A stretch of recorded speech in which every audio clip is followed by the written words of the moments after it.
video lecture, is that you can pause me when you need to. If you need extra time to write something down, you can rewind me if you need to listen to something again. So I'd highly recommend that you do that and take advantage of this format of lecture. All right, so we had left off in class talking about the processes of development, right? We talked about biological, cognitive, and socio-emotional. Now we're going to talk about the periods of development. So we've been talking a lot about the lifespan, but we haven't really talked about how we split up the lifespan into different periods. So for example, our first period of development is called the prenatal period. This is from the time of conception to birth. So this is all the stuff that's going on in the womb. And there's a lot of development that takes place during this time. We're going to start talking about prenatal development when we look at chapter 2. The second period of development is called infancy, and it's from birth to 18 or 24 months. Now, I want to emphasize here that a lot of the borders of these periods of the lifespan are not concrete. Okay, so it's 18 or 24 months, depending on who you talk to. It's not really set in stone what the boundaries in terms of age are for these periods in the lifespan. So there's a quick picture of me and my nephew, Cody. Sorry about that. Okay. And we're going to move on to talk about early childhood. Now, early childhood is from ages 2 to about 5 or 6. We also refer to these as the preschool years. Now, during the preschool years, we see that children start to become more independent. They start to do things on their own, unlike in infancy, where they're heavily dependent on their parents. But in early childhood, they start doing things on their own. They start making relationships with other people outside of their parents. And we see a picture of me and my cousin here, and she is like one of my favorite playmates when I was in my early childhood years. The fourth period of development that we have here is middle and late adulthood. This is ages 6 to 10 or 11. And we see that during these years, we also call them the elementary school years. The emphasis becomes more on academics, right? They're learning the basics of academics here, and we focus more on achievement. When we look at like early childhood, the emphasis is really on like, having fun, making friends. But here in middle and late childhood, we emphasize academic achievement more. We expect you to know things. We test you on those things that we expect you to know. The next period of development is adolescence. Now the boundaries here are from 10 to 18 to 22. Now the beginning of adolescence starts for people when puberty begins. And puberty is the start of all those physical changes that happen. So the beginning of adolescence is going to differ from person to person. Some people start puberty earlier than others. And so that's when adolescence is said to begin. Now, we see that the end here is 18 to 22. Now, the thing about this is that it depends on who you talk to, all right? Some people say that adolescence goes all the way until we transition into adulthood. But other people say that there's actually another period of the lifespan in between called emerging adulthood. I happen to be one of the people who believe that there is this period of emerging adulthood, but not everybody buys into that. So here in your textbook, they say adolescence is from 10 to 18 or 22. And we'll talk a little bit about emerging adulthood when we move after adolescence and we're transitioning into adulthood. All right, so here's an embarrassing glamour shot photo of me during my adolescent years. All right, early adulthood is next. This is the 20s and 30s. This is when people start establishing their careers. They start establishing more serious romantic relationships. For example, that's me and my husband. And they start to become more settled in their lives, especially things like residence, right? So they maybe buy a home, or at least they settle down somewhere. Now, when we hit middle adulthood, when we think of this time of life, midlife, usually what comes to mind is a period of crisis. Right? If you've heard of the midlife crisis, it's because that's been sort of touted by the media a lot. They talk about this horrible time when you feel like you're old and you feel like you wasted your life so far, and where did my youth go? But what we're going to learn is that that is actually greatly a myth. That midlife is actually a wonderful time of life because in terms of your career, you are more experienced and you've become somewhat of an expert in your area, and so you're much more stable in that. In terms of your family life, you're a little bit older and so are your kids, and so you're not running around chasing little kids anymore. They're more independent, they can do things on their own, and they don't require so much attention from you, which means you can dedicate more time to your romantic relationship. Right, so midlife is actually a time of thriving for most people. And we see that most people don't really experience a midlife crisis, at least not to the extent that the media portrays. So that's a picture of my parents vacationing in Vietnam over winter break. All right, last period of development here is late adulthood, and this is from ages 60s or 70s to death. Now, what we'll notice here in late adulthood is that this is the longest period of the lifespan. Most of the other periods are about a decade or shorter, right? Like infancy is only like 2 years. Prenatal development is only 9 months. Childhood's about 7 years long. So we see here in late adulthood, it's sort of weird that we clump all of people who are ages 60s or older all in the same time of life. So if we were to look at a 62-year-old and compare that to a 90-year-old, it doesn't make sense to really talk about them in the same way. So some researchers have argued that, maybe we should split up late adulthood into different sub-periods. So for example, we would have the young old be the earlier period of late adulthood, and then the oldest old be the later part of late adulthood. So for them, the young old are considered people ages 65 to 85, or 84, I should say. And the oldest old are people who are 85 and older. That way, when we talk about someone who is in young late adulthood or early late adulthood, we see that they have more in common with each other than the oldest old. All right, so the young old are more similar to one another than they are to people who are in the oldest old group. All right, so those are the periods of development. Now let's move on to think about our ideas about age. So in terms of age, we typically think of chronological age, right? When I ask you how old are you, you think of your chronological age, which is the number of years since you were born. But a lot of researchers pose the question about whether or not chronological age is still important, because some people have started to think about age in different ways. So your book suggests that there are maybe 3 other conceptions or ways to think about age that we might not have originally thought about. The first is called biological age. Now, our biological age refers to how well our body is functioning, how well our organs are functioning, and all of that. And so the assumption is that someone who is of a younger biological age, they're expected to live longer regardless of how old they are chronologically. So let's give an example here. All right, we see a 65-year-old and an 18-year-old, and that's chronological age.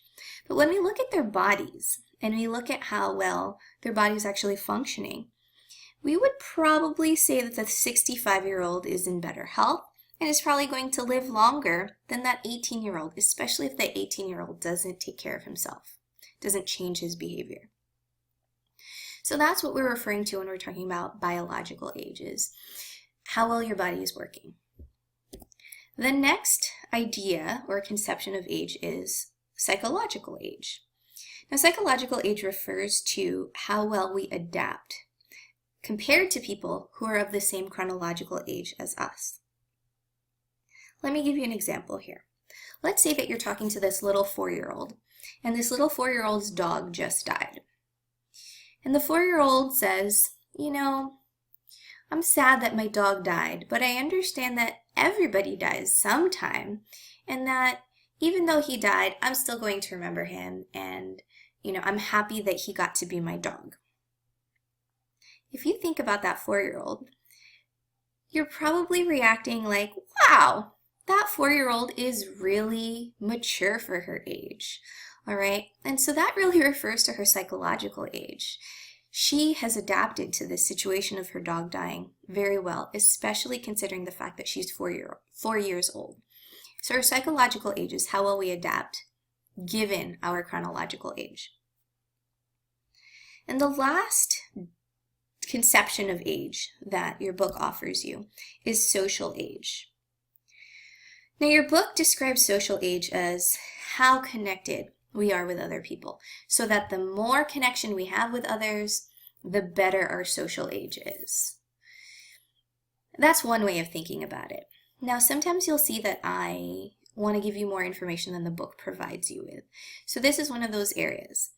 So sometimes people think of social age in a different way. So for them, it's this idea that there is something called the social clock. All right, the social clock is our culture or society's expectations of when things are supposed to happen in your lifespan. So for example, if you've ever heard of the age 30 deadline, you know that refers to people believing that you have to get married by the age of 30, or that you have to get your act together and have a job and move out of your parents' house by the age of 30. All right, it's this idea that there's this cultural expectation, this deadline that we have. And so people who don't really fit with the social clock, their social age is sort of shifted. So let me give you an example here. Let's say that we have a woman who gives birth at the age of 14. We wouldn't really expect 14-year-olds to have children. And so her social age is sort of shifted from normal because she has done this thing earlier than we would expect her to. Same thing with if we found out that there was a mother who had a child, her first child, when she's 45 years old. Again, it doesn't really fit with the social clock. So her social age, again, would be sort of shifted there. Now, what I'm hoping you see with these 3 conceptions of age is that it's not about assigning a number to it. With chronological age, it's easy, the number of years since you were born. But with these, it's not like I can say, oh, your biological age is 7, or your social age is 42. Like, it doesn't make sense. When we're talking about these other 3 ways of thinking about age, we're talking about describing, okay? It's a more qualitative instead of quantitative way of describing someone's age. So a question that, as I mentioned, a lot of developmental psychologists ponder is, does chronological age still matter? For example, if I knew the biological age, psychological age, and social age of something, is it still informative to know about their chronological age? Well, yes and no, all right? If I were to look at an earlier part of the lifespan and you say, I have a 3-year-old boy, I could probably predict a lot of things about him because I know that he's 3. I could predict things about his physical development, cognitive development, social development. Same thing with if you tell me, oh, I have this 12-year-old girl. I could probably predict those same things about her given her chronological age. But if you tell me that someone is 47 years old, I can't really predict all that much about this person only based on the chronological age, right? Because there's lots of variability. People at age 47 can be either in really great shape or not so much. They can be abiding by the social clock or not. They can be very mature or not. So there's a lot of variability. So we see that chronological age tends to be pretty good, a good measure of development earlier in the lifespan, but becomes less and less relevant as we move towards the end of the lifespan. So now that we finished talking about different conceptions of age, let's talk about some of the debates within developmental psychology. So just like any other science, developmental psychology has researchers who might disagree with each other. And in our field in particular, we have 3 major debates that are a source of argument between researchers. So let's talk about them. The first one is nature and nurture. And this is a debate that really extends all throughout psychology and not just for developmental issues. So when I say nature, what I'm talking about is anything biological, genetic, internal to you.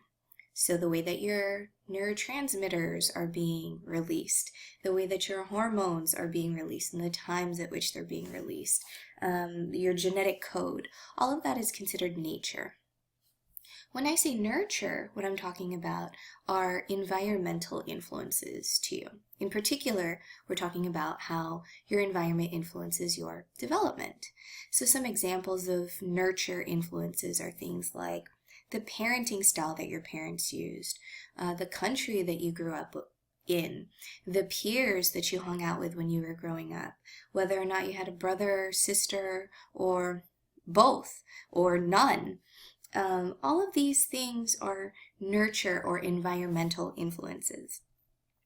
Now, some researchers believe that people develop more based on their genes, that their genes write their genetic code, and that's really the blueprint for how they are going to turn out in life.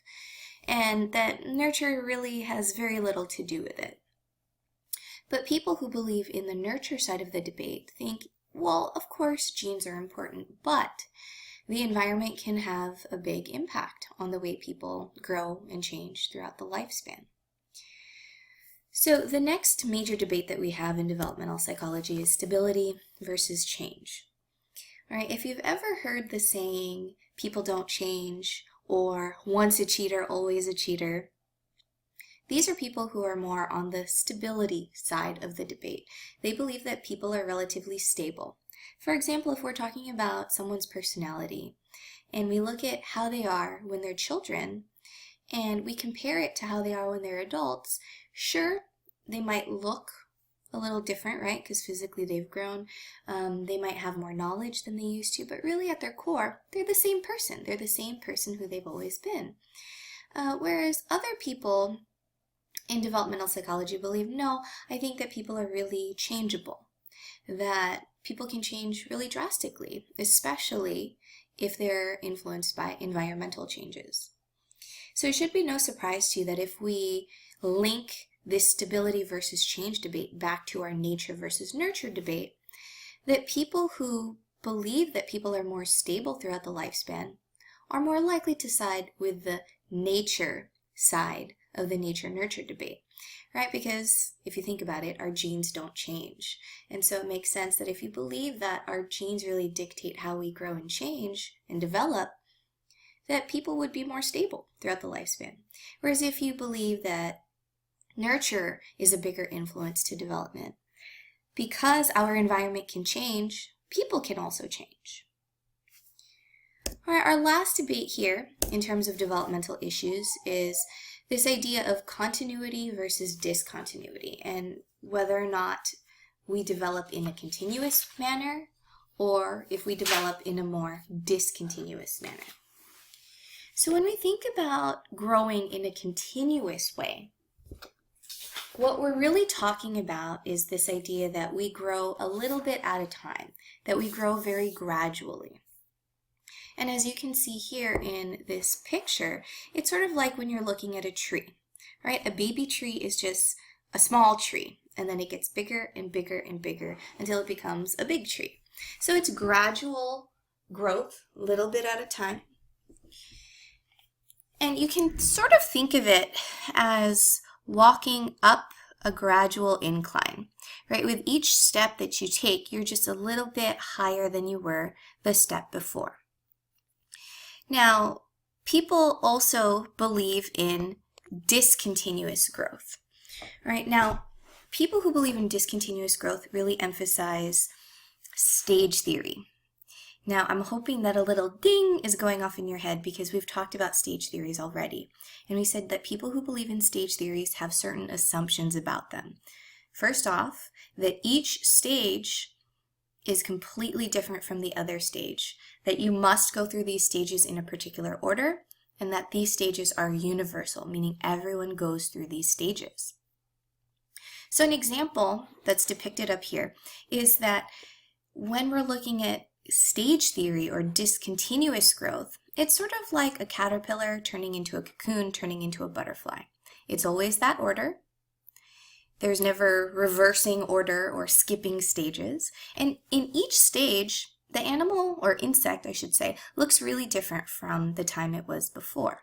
It's not this gradual change like we see in continuous growth. So when you're thinking about discontinuous growth, think about it like walking upstairs. All right, with each step, you're at a very different level than you were before, and you always go in this particular order. All right, so that's what I mean by discontinuous growth.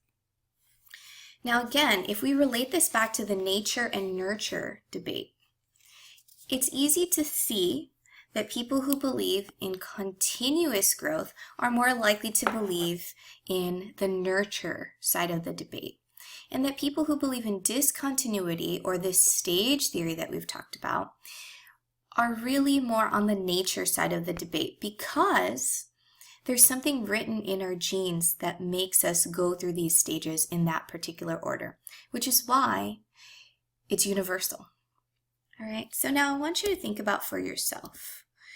Do you think development is due more to nature or nurture? Do you think people are more stable or more changeable across the lifespan? And do you think people develop in more continuous ways or discontinuous ways, like the stage theorists believe? Right, so this is something that you'll have to think about for yourself and which side of the debate you tend to fall on. There is no right or wrong answer, of course, but think about it, and I'll be asking you about where you lie on the debate in our next class. All right.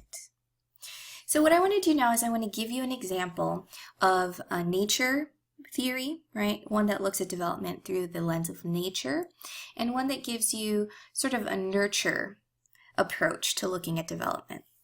So the first theory that we'll discuss is an ethological theory. Ethological, or ethology, I should say, really looks at animals and studies them in their natural habitat. So their focus is on nature. Right, when we're looking at animals, we're looking at their biology and how their genes dictate their behavior. So we're going to focus here on Lorenz's research, and Lorenz was really interested in looking at how geese imprint during the critical period. And so if you've ever heard of imprinting, you know that when a bird hatches, whatever it sees first that is moving will imprint on it, meaning it'll follow it around. Now, from a biological standpoint, this makes sense because typically it's the mother bird who's around when the chicks are hatching. And so it's in the chick's best interest to follow the mother because the mother provides food, provides protection, and so the bird would be more likely to survive if it stays close to mom. So there's something written in each bird's genes that makes them want to imprint on their mother. Again, this is to help increase survival. So again, this is a very nature sort of influencer, something internal biological. Now, you're probably thinking, well, okay, what does this have to do with people? Because you're here to learn about human development, not about animal development. Well, there was a researcher named John Bowlby who said, wow, Lorenz, your research is really interesting, and I think that there may be an application to people here. So it's this idea that infants develop an attachment, which is a strong, enduring emotional bond, to their primary caregiver, who usually is mom. And again, from an evolutionary standpoint, this makes sense because, again, mom provides food and protection.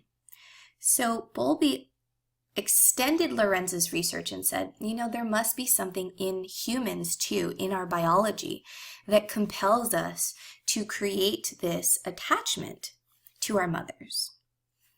Now, the difference is that geese imprint during a critical period, which means there's a very small window of opportunity, all right, that once that window closes, imprinting doesn't change. So here's what Lorenz did. He tricked the birds. He had a group of geese hatch, and he was the first thing that they saw. So guess what? They imprinted onto him.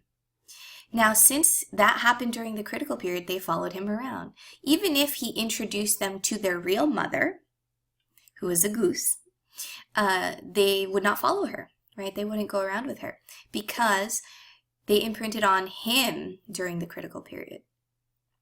Now, for people, it's not that rigid, right? We have something more of a sensitive period where, it's good to have contact with the baby during this time so that they can develop an attachment. But if you don't hold your baby right away in the first seconds after birth, that does not mean that they will not develop an attachment to you.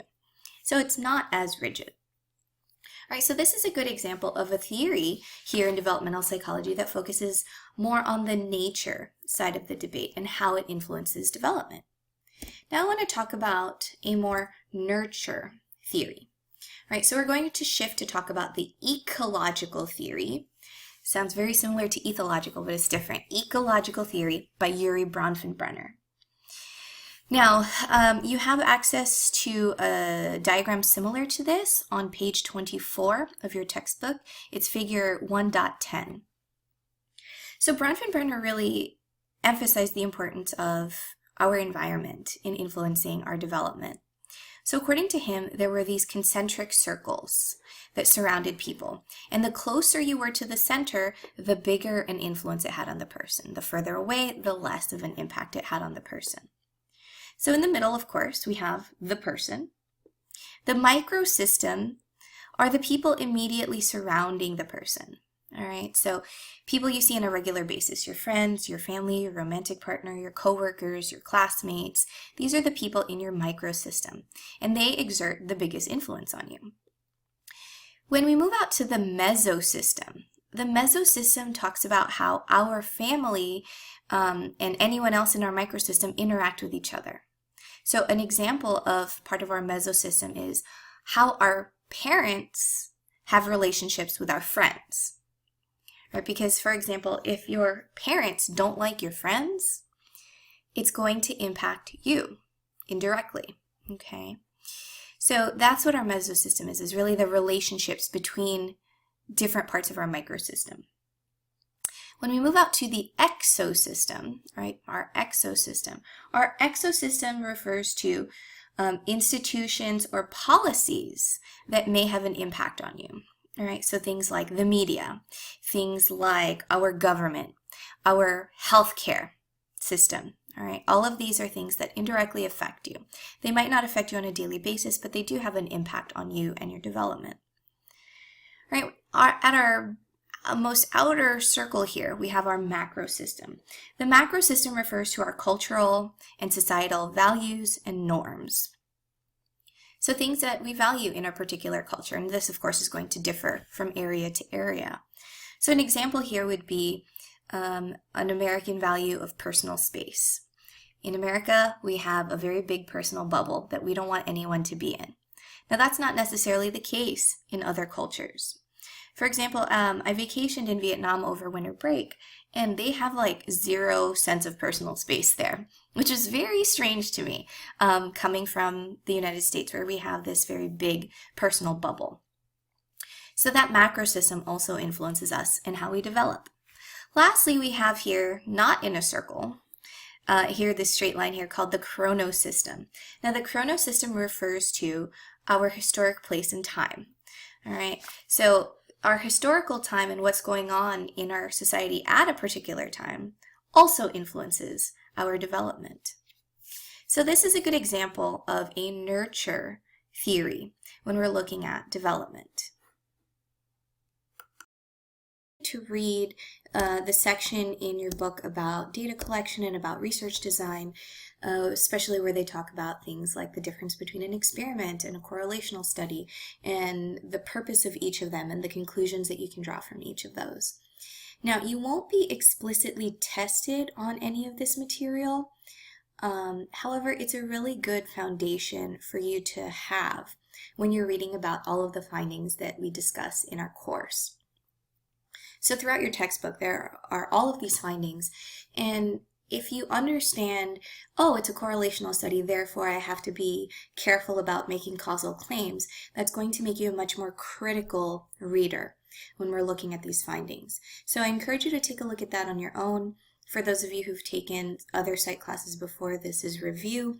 For those of you who haven't, please go over it carefully and make sure you come and see me if you have any questions. Okay, a good understanding of this is going to go a long way when you're reading about all the research that we'll talk about in our class.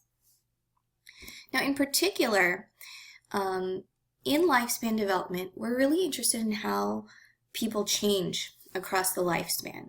So I want you to think for a second about how you would find the answer to this, all right? If you wanted to see whether people's reasoning ability gets worse with age, like think for a second about how you would actually conduct this study. All right, clearly you would have to come up with some way to measure people's reasoning ability. You can do that with some sort of test. You can do that with some sort of measurement of achievement, maybe academic achievement, maybe an IQ test or something like that, that helps to measure people's reasoning ability. And then, of course, we would have to see how that changes across the lifespan, right? Because we want to see if it gets worse with age as people get older. Now, in developmental psychology, there are two main ways that we do that, right? We can use a cross-sectional design or we can use a longitudinal design. Now, with a cross-sectional design, what we do is we take multiple age groups and we measure something, in this case, reasoning ability, at one point in time. So for the example that I gave you, I would have some test of reasoning ability, and I would give it to a bunch of 10-year-olds, a bunch of 20-year-olds, 30-year-olds, 40-year-olds, 50-year-olds, 60, 70, 80, 90-year-olds, all right now. So that I could see, okay, well, if the 30-year-olds perform better than the 90-year-olds, I could say, hey, reasoning ability does get worse as we get older. However, there are several disadvantages to keep in mind here. First off, we don't have any information on stability or change, right? Because we're comparing a group of 20-year-olds or 30-year-olds with a group of 90-year-olds, we don't get to see how people change. All we're doing is we're comparing different groups of people. And so that's a disadvantage. Another major disadvantage is that with these cross-sectional designs, they're very susceptible to cohort effects.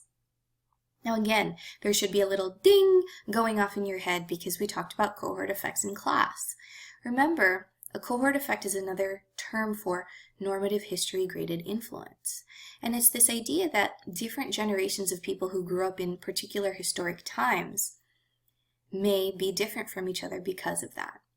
So let's say, for example, that we're thinking about reasoning ability, and we're comparing people who are from the baby boomer generation with people from the millennial generation, right? So we're looking at people in their 60s and 70s now, and we're comparing them with people who are in their 20s and 30s now. We would presume that their reasoning ability is different. Now, it might be because of age, okay? It might be that reasoning ability gets worse as we get older, but it might also have to do with the different cohorts that we're measuring. If you think about it, the millennials have had access to the internet for pretty much the bulk of their lives, and they've had access to a lot of technology. Now, this gives them a different way of thinking and reasoning about information than the baby boomers did, right? The baby boomers grew up in a different time. So perhaps if we did a cross-sectional study and we compared 30-year-olds now with 70-year-olds now, and we saw a difference, that difference in reasoning ability might not be due to their age. It might be more to do with their cohort. So that's a major disadvantage of the cross-sectional design. So we have an alternative way that we can conduct this study. We can do a longitudinal study. All right, a longitudinal study follows the same people over several years. So we take like a big group. We take like 300 people, and we would recruit 300 people that are all 10 years old right now. We'd give them a test on their reasoning ability, and then we would follow them again, and we would call up the same people when they're 20 years old and give them the same test. And then we would follow them and bother them again when they're 30 years old and give them the same test, and so on and so forth. So this would give us a lot more information about stability, or change, because we're following the same people. So we get to see, do these people increase in their reasoning ability? Do they decrease? And when do those changes take place in the lifespan? We also see that a longitudinal design does not have those cohort effects, right? Because we are only looking at one cohort. But there are several disadvantages to a longitudinal study.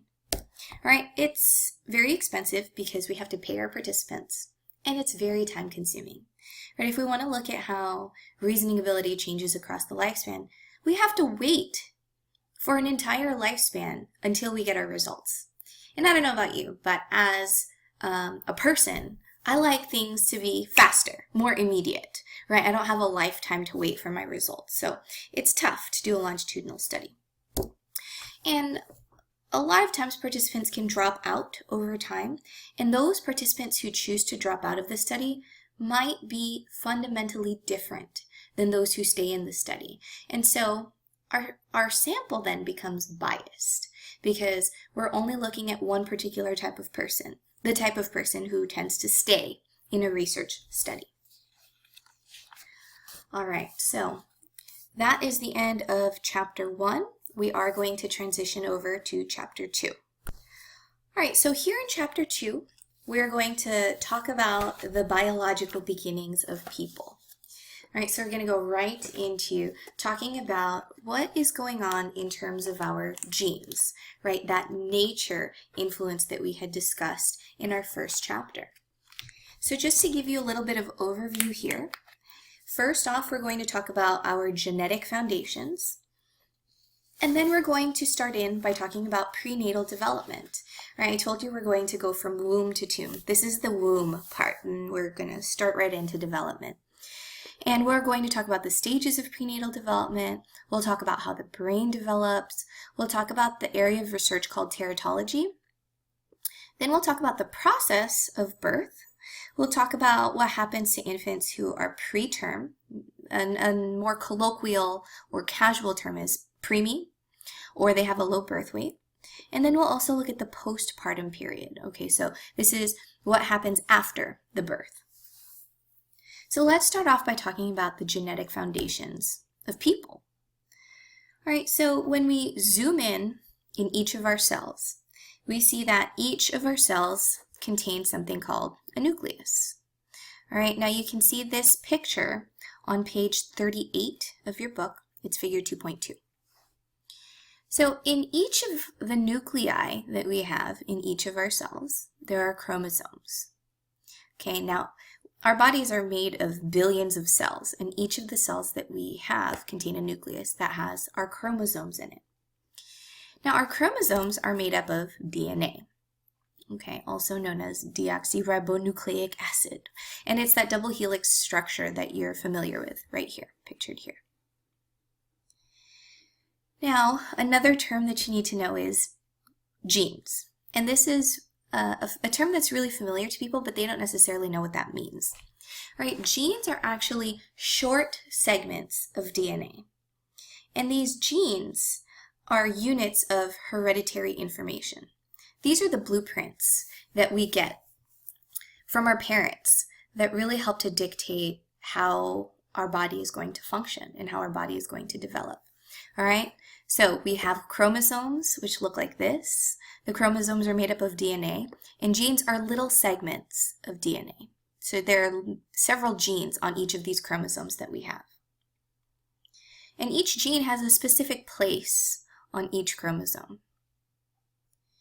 Now, when we look at genes, we see that they are very important.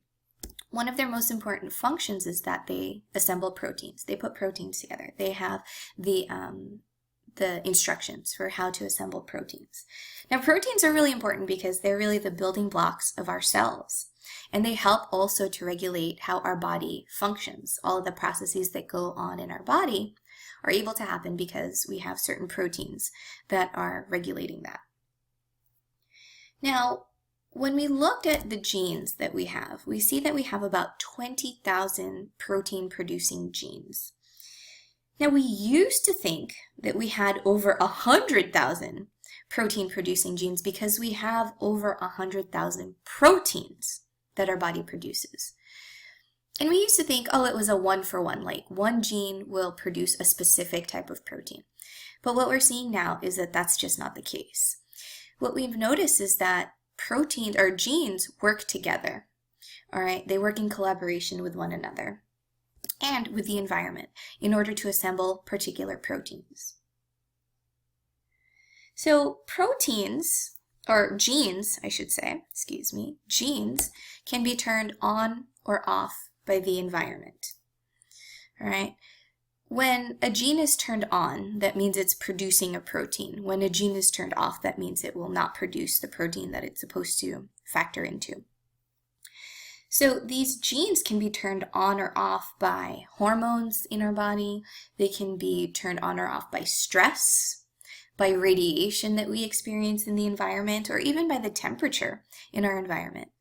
So what I'm hoping that you're noticing here is this all sounds very nature, but our nature can also be influenced by nurture, or our environment. If we're in a stressful environment, if we're in an environment with radiation, that can impact our genes, our nature. So when I asked you to think about whether you side more with nature or nurture, it's hard to say because oftentimes those two are very much interlinked with one another, and it's hard to separate them. All right, so looking at our chromosomes, all right, we know that all of our cells have 46 chromosomes, and those are arranged into 23 pairs. So you can see a picture of that here. All right, so these are the pairs. This is 1 chromosome, 2 chromosomes, and we've got 23 pairs. All right, you see this 22. The 23rd pair is our sex chromosomes. All right, so we have 46 total, 23 pairs. Now, whenever your body is developing, or say your body gets hurt, right? Your body needs to produce more cells to replace the damaged cells. So when we're producing new cells, we also have to copy in those 46 chromosomes. So our body does this, or cells do this, through a process called mitosis. All right, so what happens is when a cell is reproducing, meaning it's making a copy of itself, the nucleus, which remember holds all of our chromosomes, duplicates or copies, and then it divides into 2 cells. So here we have 1 cell, the nucleus duplicates, and then it divides. And so each of the cells in our body contain the nucleus that has all 46 of our chromosomes. And so we have the same genes throughout each of our cells. Now here's the thing. Eggs and sperm only have half of the chromosomes. They only have 23, right? So those 23 are unpaired chromosomes. So in order to make more eggs or more sperm, we have to do a different process. We do it through a process called meiosis. So it's the same thing. A cell will have a nucleus and the nucleus duplicates. Okay, so we have a copy of the nucleus. But here's the thing.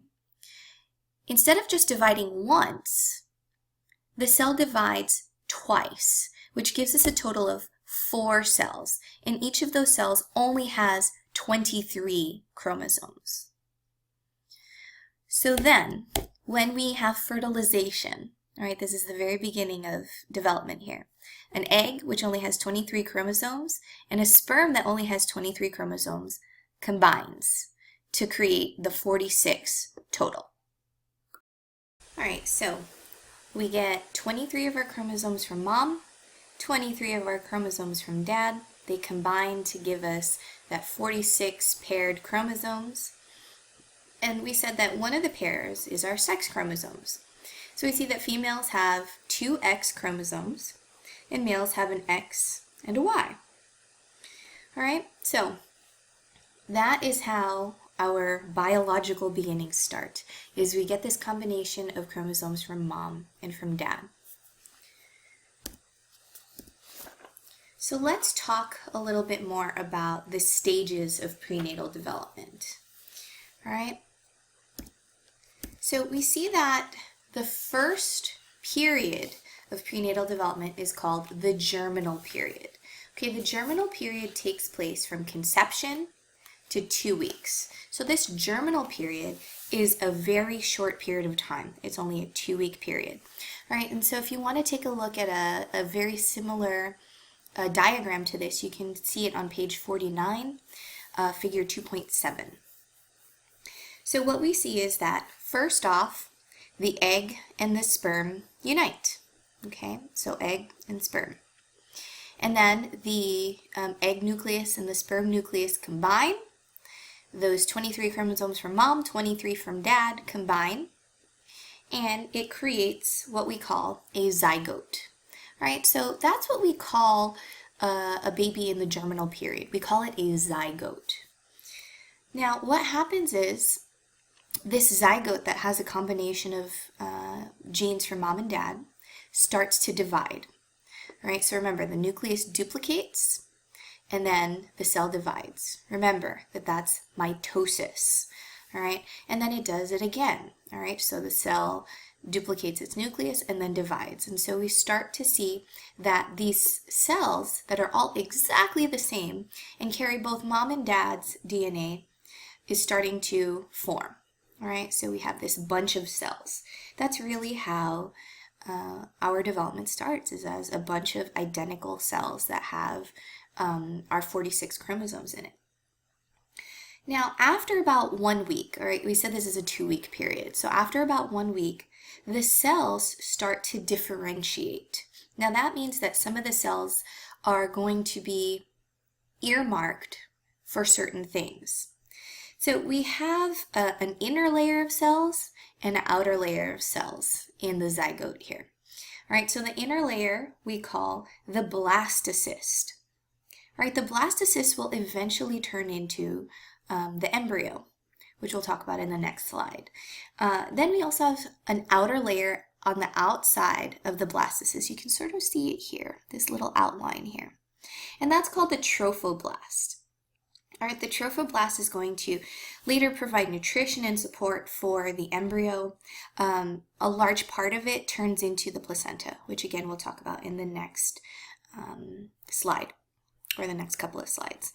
And then what happens is this group of cells implants into the uterine wall. Okay, and so once that implantation happens, the germinal period is over. We then move on to the embryonic period.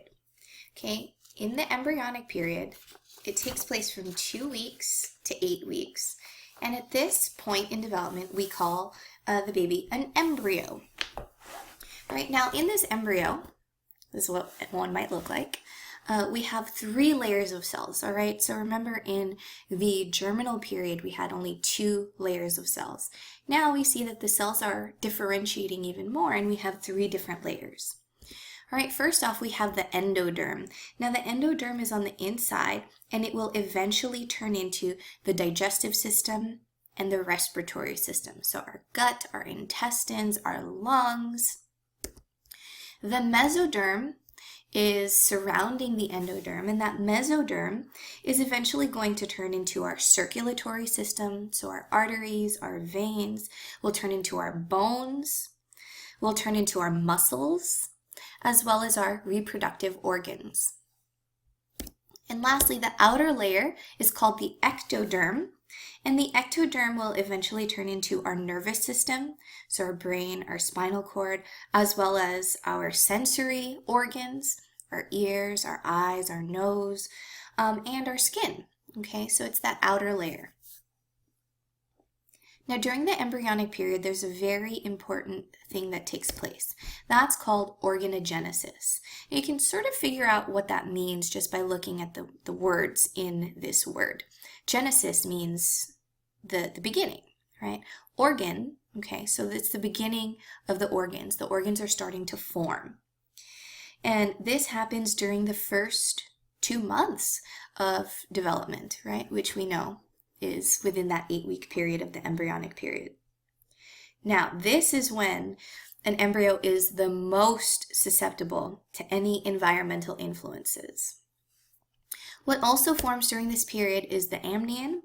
The amnion is this little bag that surrounds the embryo. Okay, it's this little bag, and the bag is filled with amniotic fluid.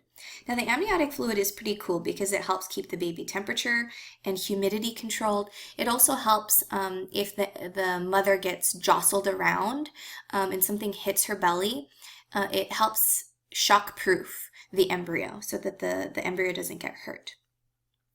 We also see that the umbilical cord forms. It connects the baby to the placenta. All right, the placenta is this little disc-shaped form of tissue, right? It's made of cells, and it basically allows things to pass between mom and baby. So mom gives baby nutrients through the food that she eats, and then if baby produces waste, it sends it through the placenta to mom so that mom can get rid of it. Right, so that's the embryonic period. Now we move on to the fetal period. The fetal period takes place from 2 months to birth. So we're going to talk about what happens in each of the months. During this period, we also call it a fetus instead of an embryo. Okay, embryo is only for the embryonic period. So we see that during the first 3 months, the fetus is about 3 inches, weighs about 1 ounce, is already active, all right? It can move its arms and legs, it can open and close its mouth, it can move its head around, and at this point we can distinguish the sex of the fetus, okay? So we can tell at this point if it's going to be a boy or a girl. Now, a lot of these pregnancy websites are really fun, and they give you the fruit or produce that would best describe the size of the fetus during this point in development. So we're going to talk about that. So at this 3-month period, the fetus is about the size of a passion fruit. All right, so during 4 months, we see that the fetus grows double its size from the 3rd month. Okay, so 6 inches, 4 to 7 ounces, and mom can feel the movement at this point. Sorry about that typo. Mom can definitely feel movement at this point in the development of the fetus. And the fetus is about the size of an avocado at this point. All right, during the 5th month, we see that the fetus grows to 12 inches, weighs about 1 pound. We start to see structures like toenails, fingernails, hair, eyelashes, and we see that the fetus is more active, starts to move around much more, and has a preference for a particular position that he or she prefers. In fact, for some fetuses, this is when they start to suck their thumb, right? And this is something that they enjoy. All right, so at this point, they're about the size of an artichoke. At 6 months, this is the first time that a fetus is viable. Now, what that means is that the fetus can survive outside of the womb. In case there is some complication with the pregnancy and they need to deliver the baby early because of some danger to mom or baby, the fetus has a chance of surviving here. However, at this point in development, the lungs are not fully mature yet, so typically they're going to need to have a respirator or ventilator to help the baby breathe until the lungs can actually fully develop. The baby is about the size of an ear of corn at this stage. All right, at 7 months, we see that the fetus has grown to 16 inches and a whopping 3 pounds, and is about the size of a good head of lettuce. All right, now during the last 2 months, during the last 2 months, we see that there's a lot of fine-tuning that's going on here.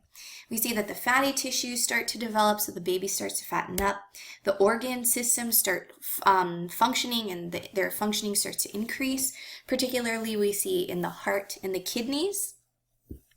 The fetus grows in length as well as in weight.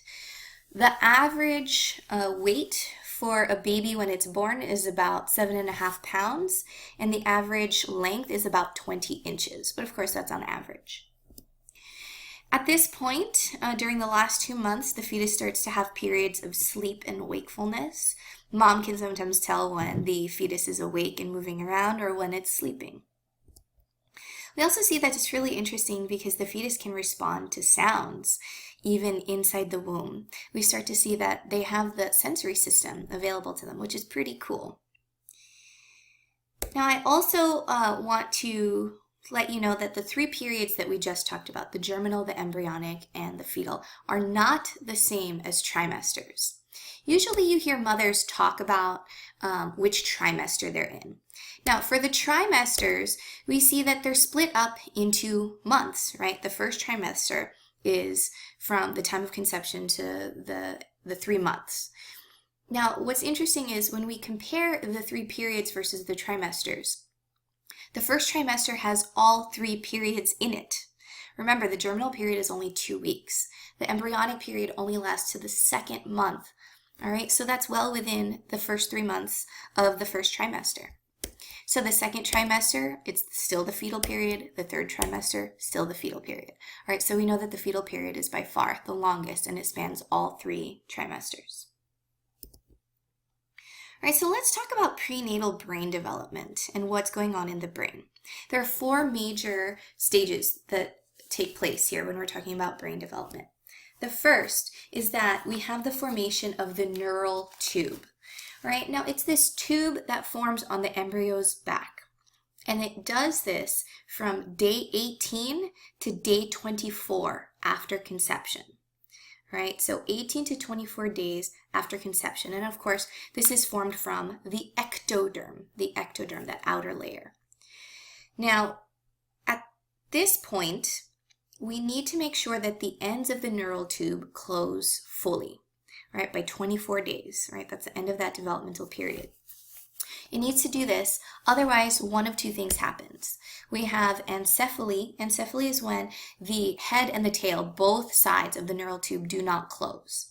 Now, typically with ancephaly, the fetus will die in the womb or during childbirth or shortly after, because the highest regions of the brain don't develop because we didn't get to close up those 2 ends. Another alternative, if the neural tube doesn't close, is this developmental disorder called spina bifida. Now, this is when one end doesn't close, and there's typically some sort of paralysis of the lower limbs. Either they need to walk with a walker or cane or wheelchair. All right, and it's because the spinal cord didn't fully form. All right, the second stage after we close those neural tubes is something called neurogenesis. Again, it's the creation of neurons. And this starts in the 5th week after conception and continues on for a long time. We see that at one point in development, the fetus is making 200,000 neurons a minute, which is really incredible. All right, so we're creating all these neurons. That's the cells of the brain. All right, the third is neural migration. This is where the neurons move to the correct part of the brain where they're supposed to be. All right, so they have to migrate there. So they move to the correct place from 6 to 24 weeks of development. And lastly, we have neural connectivity, which means the neurons move to the correct place, but they need to make connections with one another. All right, that's how things work in our brain. We have to create connections. Now, these connections start in the 23rd week, and we continue to make connections postnatally. So even after we're born, we still create a lot of connections. And we're going to learn much more about that once we move into our discussion about childhood, and we'll continue to talk about brain development all the way through emerging adulthood as well. All right, so that is it for our online lecture. Please make sure you review your notes, listen to this again if you need to, and please feel free to come and see me if you have any questions and get started on those worksheet packets. All right, I'll see you guys next week.